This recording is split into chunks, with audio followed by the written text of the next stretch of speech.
एबे हेला बड़ घोषणा तेबे सरकारी कर्मचारी और पेंशन भोगी आसला बड़ खुशी खबर। जदि आपण जने सरकारी चाकरिया बा पेंशन भोगी अटंती तेबे निहाती भाबे वीडियो को शेष पर्यंत देखिबा सहित चैनल को प्रथम थर पई आस्थिले चैनल को सब्सक्राइब करी पाखरे आस्तुवा बेल आइकन को ऑल बटन में सेट कर दियंतु। आ हां वीडियो जदि हेल्पफुल लागिवो निहाती भाबे वीडियो को लाइक करी डिस्क्रिप्शन टेलीग्राम चैनल और लिंक अछि तो जाई कि आपण माने जॉइन हे जिवे। तेबे शारदीय दुर्गा पूजा पई राज्य समस्त सरकारी कर्मचारी को आगुआ मिलिबो दरमा।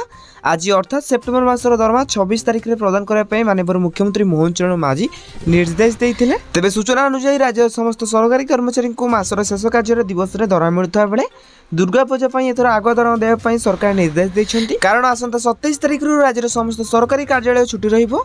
तेबे दशहरा पर पार्वण ऋतु विभिन्न सामग्री किणाकिणी होता है एवं एक वर्ष सारा देशर जीएसटी जैकि 2.0 बा 2.0 संस्कार होगा सारा देश में उत्सव मध्य पालन कर दृष्टि रखी चलित मासर दरमा 26 तारिख सुधा प्रदान पर मुख्यमंत्री को निर्देश देते। तेज आगक सरकारी कर्मचारी हो पेंशन हो तो जो भी अपडेट आसो आपने जानापी आम चैनल को सब्सक्राइब करूँ। आ हाँ ये वीडियो क्यों देखुं निहती भाव कमेंट बॉक्स में कमेंट करने सहित वीडियो भल लगी निहती भाव वीडियो को लाइक करूँ।